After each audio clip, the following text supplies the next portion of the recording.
अस्सलामुअलैकुम। आज हम अब्दी मोहब्बत का राज जानेंगे और समझेंगे कि पर्दे और मोहब्बत का आपस में क्या रिश्ता है। मौजूदा ईसाइयत से, जो कि ईसा अलैहिस्सलाम का पैगाम हरगिज़ नहीं है, दो ऐसी इंतहाएं वजूद में आईं जिन्होंने दुनिया को डिप्रेशन और इस जैसी लातादाद जहनी बीमारियों में घेर लिया।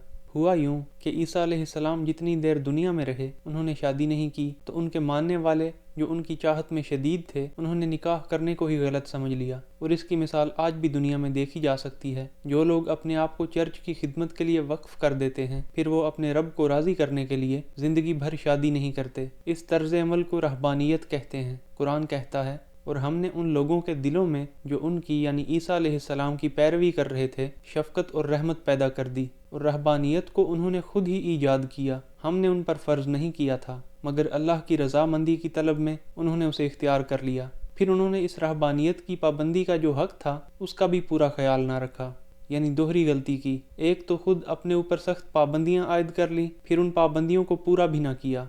इस गैर फितरी पाबंदी से लोगों के लिए एक तरफ तो दीन पर अमल करना इंतहाई मुश्किल हो गया, और दूसरी तरफ निकाह की अहमियत बिल्कुल ख़त्म हो गई। जब तक चर्च की हुकूमत रही, चर्च ने औरतों के लिबास के बारे में सख्त रवैया रखा, लेकिन जब सेकुलर हुकूमतें बनी तो उन्होंने मजहब को हुकूमती मामलात से बिल्कुल अलग कर दिया। औरत ने भी अपना गुस्सा निकाला और बिल्कुल बेलिबास होकर घूमने लगी। अगर कुरान कहता है कि औरतें लोगों की नफसानी ख्वाहिशात की मोहब्बत में खुशनुमा बना दी गई हैं, तो कुरान ये भी कहता है कि जो औरतें तुम्हें पसंद आएँ उनसे निकाह कर लो। अल्लाह ताला ने अगर औरत को दुनिया की जीनत बनाया तो उसे मर्द पर बिल्कुल हराम नहीं किया, बल्कि तरीका बता दिया कि निकाह के ज़रिए हासिल करो तो तुम्हारे लिए हलाल और जायज़ है, और यही दीन फितरत है। निकाह वो दरवाज़ा है जो आपको अब्दी मोहब्बत और अल्लाह की रज़ा की तरफ ले जाता है। इस्लाम में इसकी हैसियत एक मुआहदे की मानिंद है, जिसमें दो लोग इस बात पर इत्तिफ़ाक़ करते हैं कि हम ज़िंदगी के हर कदम पर एक दूसरे को सपोर्ट करेंगे।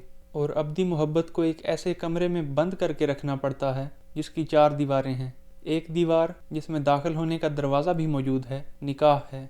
दूसरी दीवार यकीन है। अल्लाह ताला ने फरमाया, ए ईमान वालो, बहुत ज़्यादा गुमान करने से बचो, बेशक बाज़ गुमान गुनाह होते हैं, और जासूसी ना करो। तीसरी दीवार इज़्ज़त है। शोहर बीवी की इज़्ज़त का मुहाफ़िज़ होता है, और बीवी शोहर के ऐबों पे पर्दा डालती है। इसी के बारे में फरमाया, वो यानी औरतें तुम्हारा लिबास हैं और तुम उनका लिबास हो। चौथी और आखिरी दीवार वफ़ादारी है। एक ऐसे मुआशरे में जहाँ औरत पर्दा नहीं करेगी और मर्द अपनी नज़रें नहीं झुकाएगा, वहाँ हवस, बुरी और अधूरी ख्वाहिशात बहुत ज़्यादा बढ़ जाएंगी, जिससे बेचैनी बढ़ेगी और लोग डिप्रेशन का शिकार हो जाएंगे। इसके बरक्स एक मिसाली इस्लामी मुआशरे में जहाँ औरत पर्दा करेगी और मर्द अपनी नज़रें झुकाएगा, वहाँ हवस, बुरी और अधूरी ख्वाहिशात बहुत कम होंगी और लोग अपनी अपनी शादीशुदा ज़िंदगी में खुश रहेंगे, जिससे वफ़ादारी बढ़ेगी। जब ये चारों दीवारें मजबूत होंगी, अल्लाह पर ईमान होगा और अमल मजबूत होगा, तो ये जोड़ा अल्लाह की रहमत में दाखिल हो जाएगा, और उसकी रहमत इस जोड़े को हमेशा की जन्नतों में भी इकट्ठा रखेगी।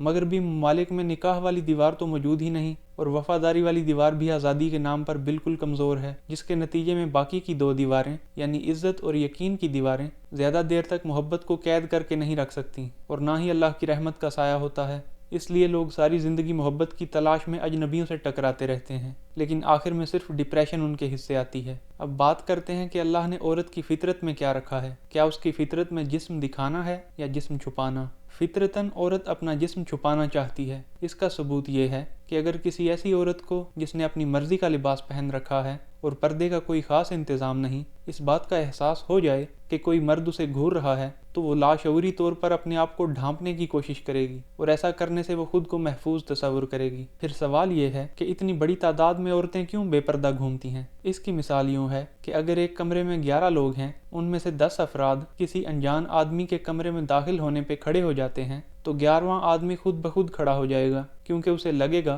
कि शायद इसके इस्तकबाल में खड़ा होना है, चाहे वो अनजान आदमी कोई आम मजदूर ही क्यों ना हो। एक आम आदमी हमेशा ट्रेंड को फॉलो करता है, जिस तरफ लोगों की अक्सरियत जा रही हो वो भी उसी तरफ ही चलना शुरू कर देता है। एक लड़की टीवी पर औरत को बगैर पर्दे के देखती है, बाजार में औरत को बगैर लिबास के देखती है, तो उस पर मुआशरे की तरफ से एक अनदेखा प्रेशर बिल्ड होता है, जो उसे मुआशरे के साथ चलने पे मजबूर करता है। मेरी बहन, आप कैसे तवक्को रख सकती हैं कि आपको रूह का साथी मिल जाए, जबकि आप तो अपने जिस्म की नुमाइश कर रही हैं और आपके साथ वाली गली में एक ऐसी खातून भी मौजूद है जिसका जिस्म आपसे ज़्यादा पुरकशिश है। इसलिए एक लीडर हमेशा अपने फैसले सोच समझ कर करता है और अपने लिए अपना रास्ता खुद बनाता है। फिर अगर वो रास्ता हक और सच का हो और अल्लाह की तरफ ले जाने वाला हो, तो उस रास्ते पे आने वाले तमाम लोगों का अजर भी उस लीडर को मिलता है।